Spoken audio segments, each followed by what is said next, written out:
Bom, no começo do ano, nós viemos com uma proposta para a igreja. Coloca para mim, porque essa foi a proposta para o ano de 2020. Coloca para mim o vídeo, por favor, Rick. O vídeo está aí? Não? Era para estar. Se não está, está tudo certinho. Mas nós temos, acredito que até o final do culto eu consigo colocar isso aí para vocês.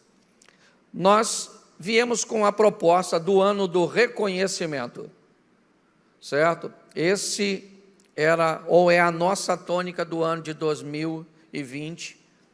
E logo em seguida nós enfrentamos o início de uma pandemia, e parece para algumas pessoas que talvez o ano de 2020 seja para algumas pessoas, algumas instituições, uma tragédia. Nós estamos vendo as coisas se normalizarem, ou pelo menos as pessoas se adaptarem, como o Eduardo falou aqui. Eu disse durante um bom tempo que nós estamos enfrentando um processo de seleção natural, onde os adaptáveis e os fortes sairão vencedores. Pessoas, sejam elas físicas ou jurídicas, que durante toda essa crise se reinventaram, aprenderam a lidar com as dificuldades, criaram maneiras de estabelecer seus negócios, seus relacionamentos e, por que não dizer, até mesmo a sua fé. São pessoas que sairão deste processo seletivo mais fortes, mais estruturadas, irão ramificar e elevar seus negócios para um outro nível, mas nós também temos o entendimento que os fracos irão perecer. Muitas empresas, certo, que já entraram com dificuldade de adaptações, que já entraram, de certa forma, fragilizadas nesse processo, elas vão quebrar. Muitos casamentos que entraram nesse isolamento social, em crise, eles vão culminar em divórcio. Nós não podemos negligenciar isso, mas tudo isso é uma questão de adaptação. E deixa eu te dar uma estatística para que você entenda. 2020 para a igreja, para o projeto Recomeçar, é o ano que nós vamos pagar e quitar todo o nosso terreno, e isso termina daqui a 2 meses, certo? Para nós é um ambiente, o ano de 2020 nós temos batismo no próximo, ou nesse mês, né? Porque hoje é dia 1º de julho, ou no início do outro, certo? Então para nós também é um ambiente de vitória. Só que para que isso aconteça, nós precisamos nos estruturar, fortalecendo no Senhor. Hoje eu quero conversar com você, né, sobre esse tema de reconhecimento, e na verdade, a palavra reconhecer tem como matriz ou como base a palavra conhecimento. Eu só reconheço aquilo que eu conheço. Eu não tenho como reconhecer, porque a palavra reconhecer, ela me remete por ver de novo e lembrar e entender que aquilo já fez parte em algum momento da minha vida. Eu quero ler um texto de Oséias 6:3, coloca para mim, por favor. Oséias, capítulo 6, verso 3, é o que nós vamos usar por base hoje. Conheçamos e prossigamos em conhecer ao Senhor.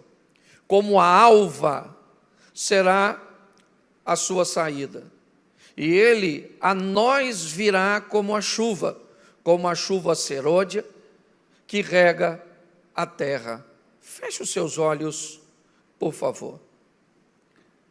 Senhor nosso Deus e Pai, em nome de Jesus, continua falando conosco e usa-me como um canal de bênção. É o que eu te peço, Pai, por tua misericórdia, pelo teu cuidado, em o nome de Jesus. Amém. Glória a Deus. Amém? Bom, se eu quero falar de reconhecimento e vou usar a base conhecer, o conhecimento ele está muito atrelado a algo que me seja interessante, que desperte em mim uma curiosidade. O que nos move a querer conhecer alguma coisa? Quando eu estou intencionado em conhecer alguém, em conhecer alguma coisa, é porque inicialmente algo me interessou. Tudo aquilo que me desperta interesse, quer em forma de curiosidade, quer em forma de uma aspiração para retirar deste conhecimento algo positivo. Tudo aquilo que me é interessante, eu busco oferecer a minha atenção. Algumas coisas me despertam o interesse por questões positivas, mas também alguém pode se tornar interessante, eu posso querer conhecer a vida de alguém que me fez um mal, alguém que me desagradou, alguém que falou mal a meu respeito.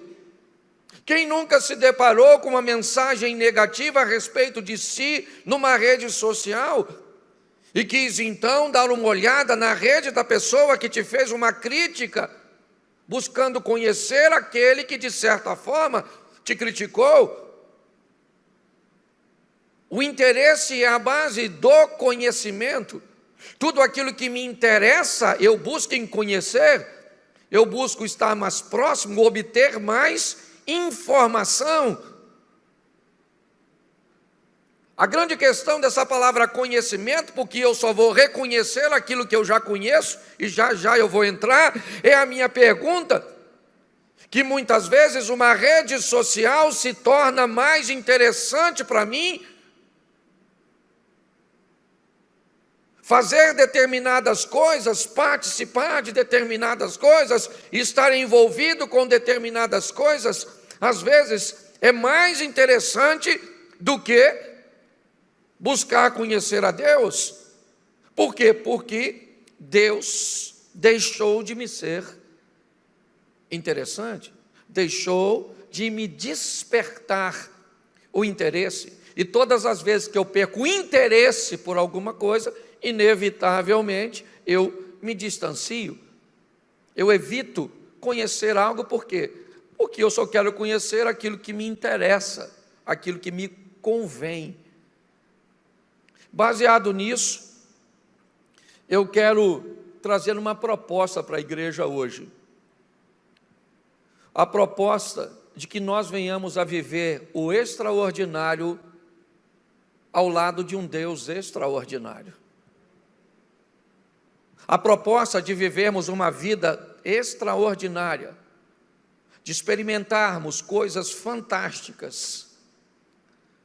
Mas para isso, Deus vai ter que ser interessante para nós. Conhecer e prosseguir em conhecer o Senhor, eu vou ter que buscar o conhecimento, buscar a intimidade, buscar estar mais perto. Por quê? Porque eu quero viver as minhas próprias histórias com Deus. Eu não sei você, mas meu pai, pelo menos no início da minha vida com ele, e boa parte do caminho, meu pai nunca teve experiências extraordinárias com Deus. Minha mãe também não. Eu fui e vivi em 5 lares diferentes, e por onde eu passei, pessoas, Deus era um Deus muito longe, um Deus muito distante, certo? Um Deus da Bíblia, um Deus de histórias milagrosas e de coisas extraordinárias contidas num livro, que por uns lugares por onde eu passei eram fábulas, né? Que Jesus, na verdade, era um mito. Em outras situações, era realmente um Deus de ir numa missa do galo, uma vez por ano, numa igreja. Ou seja, eu vivi num ambiente onde Deus era muito distante. Eu fui treinado num ambiente que Deus vivia lá no céu e eu vivia aqui na terra. E que se em algum momento eu precisasse, eu poderia provar de alguns espasmos da presença de Deus. Eu poderia provar de algumas doses homeopáticas de um Deus que era muito distante, muito ocupado. Ou seja, eu não fui treinado para viver o incrível. Eu não fui treinado para viver o sensacional. Eu não fui treinado para viver o espetacular. E o espetacular não tem nada a ver com a vida do outro, porque o que é espetacular para você, Cláudio, que tem o mesmo nome que o meu, não é a mesma coisa que é o que é espetacular para mim. Hoje algumas pessoas podem ter vivido o seu milagre, seu extraordinário, e se subir aqui para contar, o outro vai olhar e dizer assim: mas isso não é nada. Porque as medidas, a régua, o aferidor de medida, ele é diferenciado. Eu tenho gente aqui que se montasse um negócio e ganhasse, por exemplo, 20 mil reais por mês, diria que é um negócio de amplo sucesso. Mas eu tenho gente aqui que se fosse montar um negócio para ganhar 20 mil reais, dizia: eu não posso perder meu tempo com isso. Porque 20 mil reais eu pago de condomínio e aluguel. Ou seja, o que é sucesso para uma pessoa, é isso que nós temos que observar. Às vezes nós não vivemos o extraordinário porque estamos usando uma régua de aferição que não é nossa. O incrível, o extraordinário, o espetacular está disponível. E é isso que, como pastor de uma igreja que você frequenta, eu quero te convocar. Eu não estou fazendo um convite para você viver o sensacional. Eu estou fazendo uma convocação para a igreja viver o extraordinário, o fantástico, amém? Mas isso, como já foi dito aqui, vai requerer de nós posicionamentos. E não diga para mim que você não foi treinado para viver o incrível, que eu também não fui. Não diga para mim que você não tem formação para viver um incrível, porque eu também não tenho. Só que eu descobri que Deus estava muito mais perto do que as pessoas diziam que Ele estava. Que era algo muito mais personalizado. Então eu quero mostrar a você na Bíblia, para que você entenda que às vezes você vai viver perto, e se você nunca esteve num ambiente de milagres até hoje, pode ter certeza que você está hoje. Eu não sei de onde você veio, o que você viveu, mas eu posso te garantir, se você veio para cá, e eu não quero falar mal de lugar nenhum, todas as vezes que eu ressaltar o que está para acontecer nesse lugar, meu propósito não é inferiorizar, não é diminuir nenhum outro lugar. Eu não estou fazendo comparações. Eu estou dizendo para você que você está num ambiente onde Deus quer fazer milagres, quer manifestar seu poder. Posso ouvir um amém da igreja? É assim que funciona. Então vamos dar uma olhadinha nessa história aqui, vai ser rapidinho. Josué 1:1. Coloca aí. Josué. E sucedeu depois da morte de Moisés, servo do Senhor, que o Senhor falou a Josué, filho de Num, servo de Moisés, dizendo, note que há uma cadeia hierárquica nesse ambiente, ok? O texto está dizendo que depois da morte de Moisés, que era servo do Senhor, Josué, que era servo de Moisés, entra em cena. Certo? Eu quero que você entenda que até a saída de cena de Moisés, o cara que reconhecia Deus era Moisés. Olhe bem. Josué ali é um mero coadjuvante dessa história. Deus fala com Moisés, Deus aparece para Moisés, Moisés oferece as orientações e tudo está acontecendo na vida de Moisés. Só que o texto diz que Moisés foi embora. Moisés saiu de cena e agora quem é? Agora é Josué. Mas Josué já conhecia o Senhor. Ele conhecia o Senhor pelas experiências que seu Senhor aqui na terra, Moisés, tinha com Deus. Deus falava com Moisés, Moisés vinha distribuir as orientações, as ordens, ou seja, Josué sabe que Deus existe, sabe que Deus fala, sabe que Deus orienta, mas ele não está recebendo nada. Quem recebe todas essas informações é Moisés. Só que agora Moisés morreu. É importante entendermos isso. Agora Moisés foi embora. Por quê? Porque todos foram, pelo menos os da Bíblia. Você não vai encontrar com o apóstolo Paulo. Por melhor que você goste de ser o discipulado de todas as instruções, de suas epístolas e de suas cartas, mas o tempo de Paulo passou, como passou o de Pedro, como passou o de todos os outros, porque eles viveram suas histórias.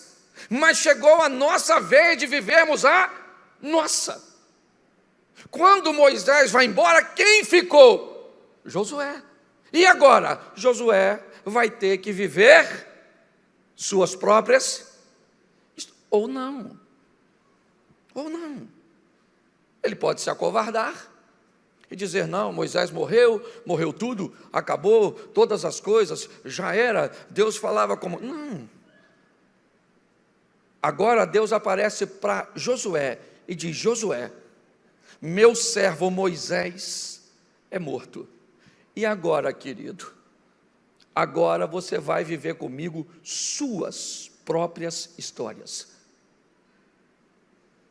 Vai enfrentar suas próprias demandas, porque Moisés não está mais aqui. Olha que coisa extraordinária é o que nós estamos vendo acontecer aqui. Deus dá a oportunidade a esse camarada de viver agora as suas próprias histórias com Deus. Que Deus? Um Deus que ele é capaz de reconhecer quem é. Até porque não é só ele. Escute, preste atenção. Quem é Moisés? Moisés é um camarada que chega no Egito para libertar um povo que está um período imenso sem ouvir Deus. Chega esse cara dizendo para o faraó que o povo tem que ir ao deserto para adorar um Deus. Ok? O faraó diz que não vai deixar e começa então uma série de sinais que todo o povo está vendo que Deus é com Moisés. Agora esse povo sai, passa pelo mar, aquela coisa extraordinária, e esse cara que vivenciou tudo isso acaba morrendo. E agora um rapaz bem mais novo assume o local. O que é que o povo quer saber? Uma coisinha muito simples. Será que Deus é com esse cara? É só isso.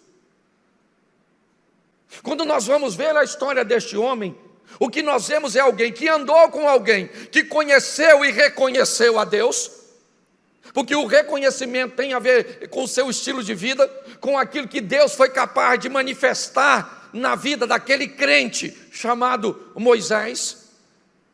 Era notório que Deus era com ele, mas ele foi embora. Agora Josué entra em cena e Deus diz para ele, assim como eu fui com Moisés, eu vou ser contigo. O lugar que tu botar a planta do teu pé, eu vou lhe dar por herança. Chegou a tua hora, meu irmão. Eu acredito que Deus está falando isso conosco. Chegou o seu momento de viver o seu incrível, o seu extraordinário. Onde, pastor? Em todas as áreas da sua vida. E sabe o que mais me encanta nisso? Coloca para mim. Capítulo 10 de Josué, verso 13. Josué está numa guerra, numa batalha, e olha só o que esse cara faz.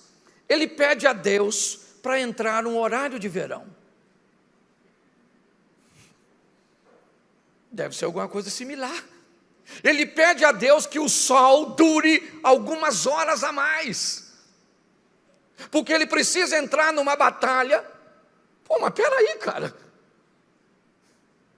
nós estamos falando de sol, de lua, de dia e de noite. Como é que funciona isso? No meio de uma guerra, esse general, porque Moisés era um negociador, um estadista, Josué é um general, um homem de expansão, um homem de guerra. Este camarada, no meio de uma tribulação tremenda, é gente caindo, é gente morrendo, é corpo para lá, Josué deve ter dito: ai gente, segura as pontas, que eu preciso fazer uma coisa, eu preciso fazer uma oração. A vitória já era dele, ele já estava ganhando. O que ele queria é não ter a preocupação de que poucos indivíduos conseguissem fugir, se reagrupassem, conseguissem, né, mais alguns correligionários e voltassem contra ele. No meio de uma guerra, esse camarada para e sabe o que ele vai falar com Deus? Senhor, eu estou precisando de mais luz do dia. Eu estou precisando de um dia maior. Note que é algo tão absurdo e tão fora de uma realidade que até a escrita está totalmente errada. Josué ora para que o sol pare. Hoje nós já sabemos que o sol não se movimenta, ele é o centro e tudo gira em torno. Nós sabemos que a terra não poderia parar em ambiente nenhum, porque senão desorganizava tudo. É só conhecer um pouquinho. Mas já que nós temos horário de verão, já que nós podemos olhar por polos e saber que em determinadas etapas do ano, é lógico que sobre um contexto totalmente diferenciado e particular, nós temos 6 meses em alguns lugares de total luz do dia, às vezes 1 ou 2, né, de escuridão, que nem assim é total. Mas o que eu quero que você entenda é que o Moisés foi embora. É que eu acho extraordinário as pessoas dizerem que o mar se abriu.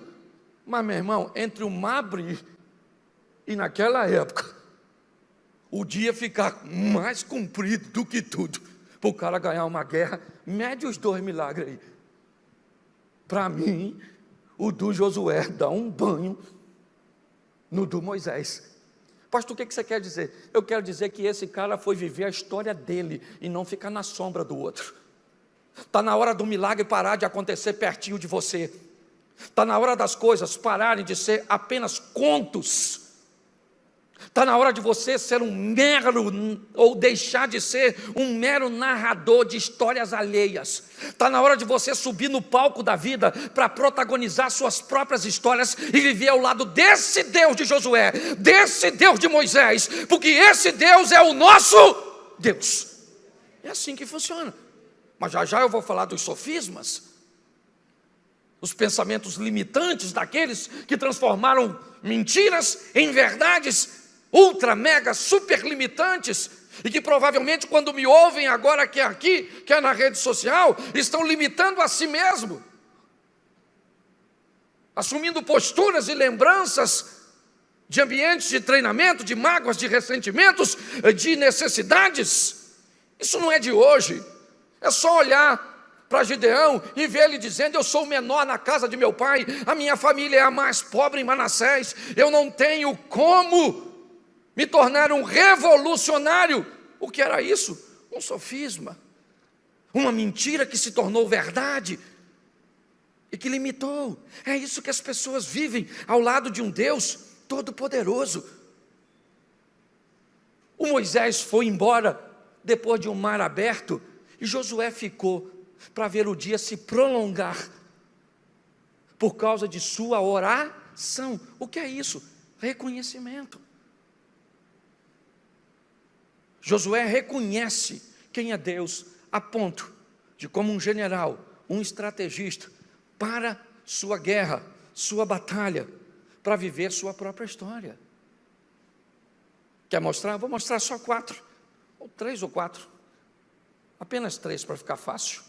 Jó 42:5, presta atenção porque as pessoas falam muito desse texto, mas eu não sei se já parou para pensar o que está sendo dito aqui.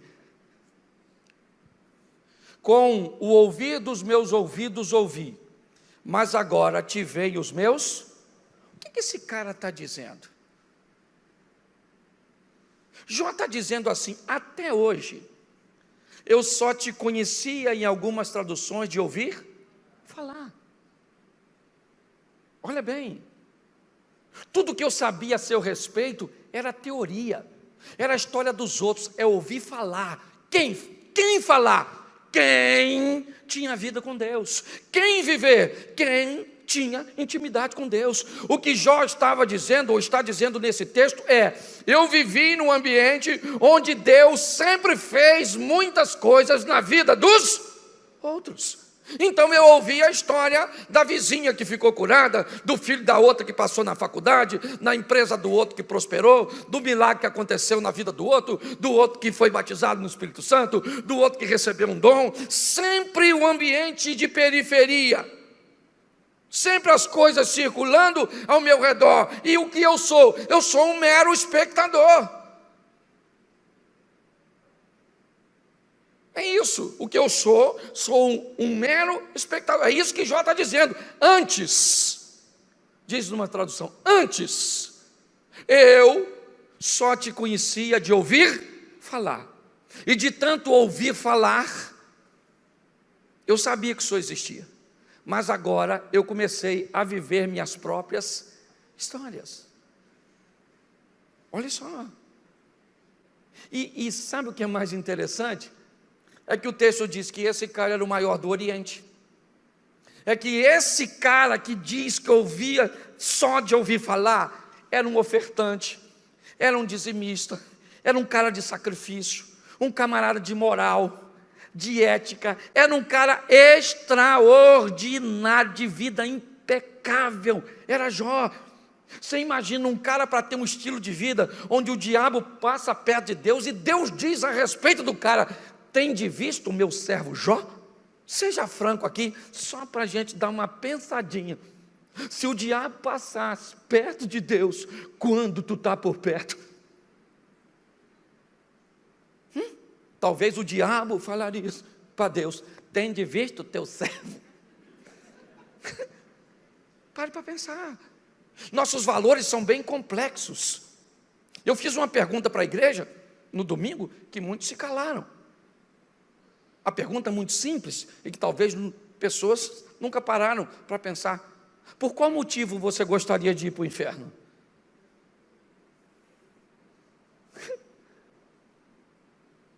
Porque eu já vi o fofoqueiro falando do adúltero: eu não adultero. Ou seja, eu vou para o inferno, mas por um motivo nobre. Fofoca. Qualquer motivo que te leve para o inferno